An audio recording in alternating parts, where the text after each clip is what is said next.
Jadi vaksinasi ini sampai sekarang angkanya berapa? 70.000. Kita ada online datanya.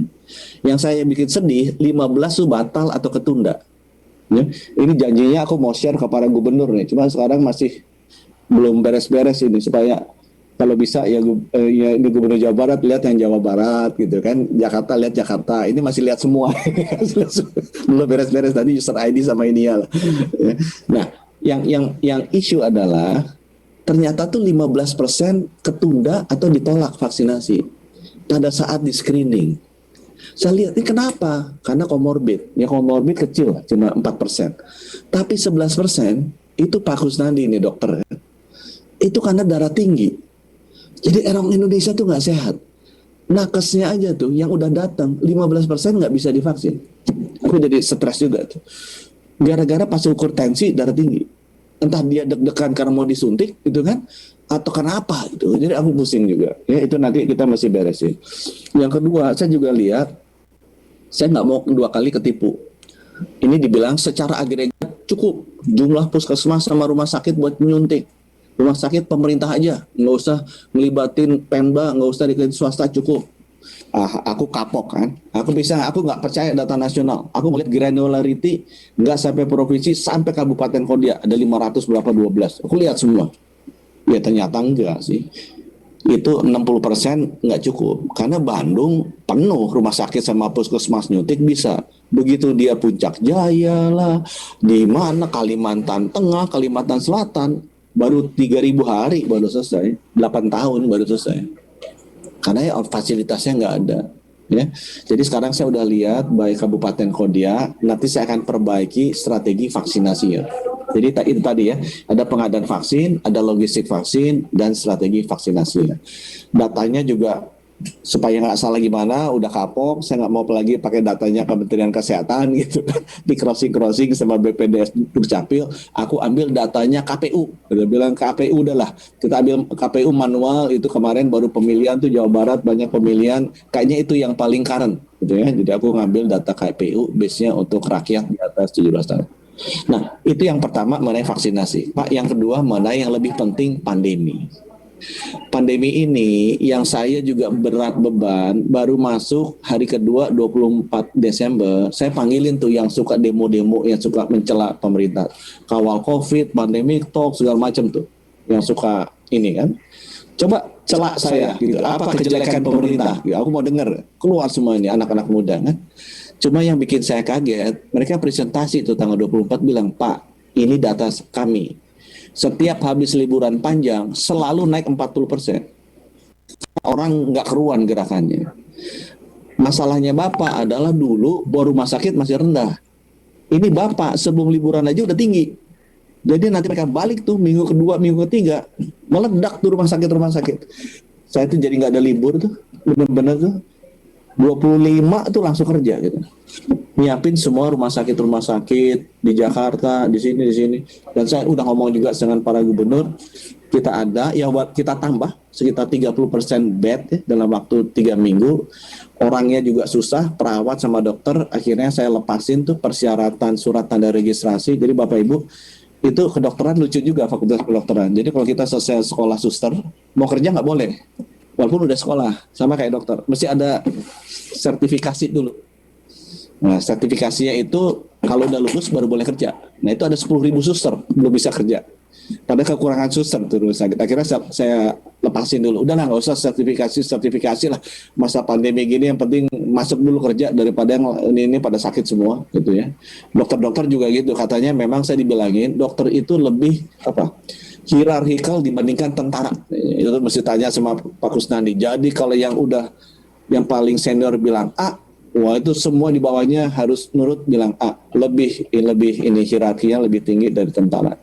Tapi akhirnya udah berhasil, ini udah masuk tenaga kesehatannya ya. Nah, cuma saya mau tutupnya begini. Setelah saya lihat nih, ini kan belum sebulan Kang, baru 3 minggu lah saya jadi Menteri Kesehatan ini. Sebenarnya itu tadi, kita setiap hujan, sibuk ngepel, pada bocornya nggak pernah ditambal. Masalahnya bukan maksudnya WHO juga bilang, strategi ngatasin pandemi itu bukan hanya vaksin.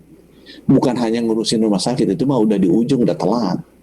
Yang mesti diurus adalah perubahan protokol kesehatan pasca pandemi dan sebelum pandemi beda. Sama kayak dulu tuh ada jet nabrak Twin Tower di Amerika, jepret gitu kan. Saya kan naik pesawat sering, itu berubah kan protokol naik pesawat kan. Tiba-tiba suruh antri, buka sepatu, buka baju, diliatin gitu kan. Tapi bisa manusia tuh beradaptasi, menghandle miliaran orang yang berputar lewat transportasi udara. Nah itu juga sama, aku bilang. Coba yang sekarang berubah bukan hanya industri transportasi udara, industri kuliner berubah, industri konser berubah, industri manufaktur berubah, industri perhotelan berubah, semua berubah.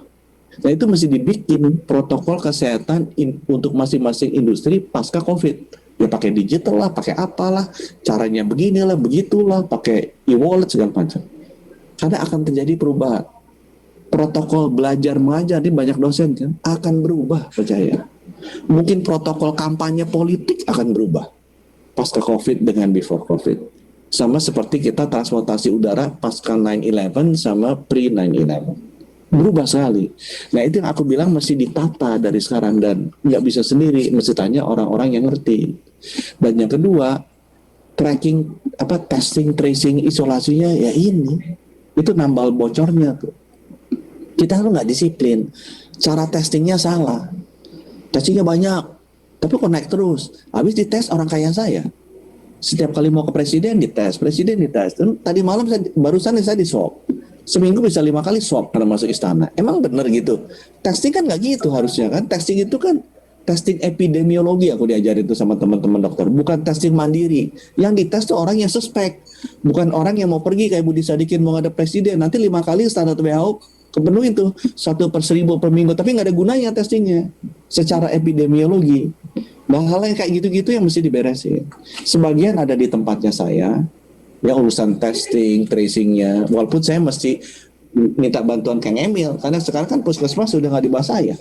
Padahal saya harus pakai itu puskesmas. Ya itu kan di bawah gubernur sama gubernur juga bisa bilang bukan di bawah saya juga itu di bawah bupati wali kota. Kan jadi tambah complicated ini dengan undang-undang otonomi daerah. Gitu kan dan yang kemudian kita juga butuh untuk perubahan perilaku udah jelas nggak di saya tuh. Ya tentara polisi udah pernah dipaksa nggak berhasil. Kalau aku sih bilang perubahan perilaku harusnya kalau saya sih PKK ya. Karena saya semua apa yang ditakuti seorang pria selain polisi? Istri kan, gitu kan pasti dia takut. Kecuali yang istrinya banyak, aku nggak lihat di sini ada yang istri yang banyak. Tapi istri takut kan kita.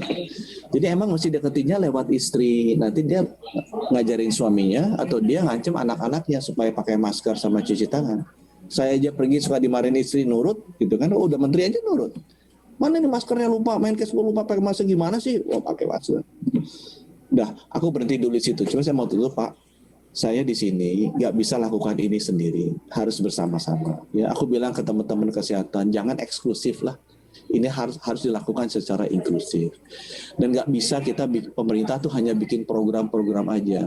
Tapi harus ini jadi gerakan yang didukung oleh semua komponen bangsa, civil society, yang formal maupun yang informal, yang muda maupun yang pensiun. Itu seperti bapak-bapak sebagian di sini. Ya oleh karena itu saya datang, mohon dukungannya. Saya bukan ahlinya, tapi saya bisa kasih janji, saya akan transparan, ngomong apa adanya. Dan saya akan bekerja sangat-sangat keras untuk memastikan kita bisa mengatasi pandemi ini. Janji saya 2 itu aja deh.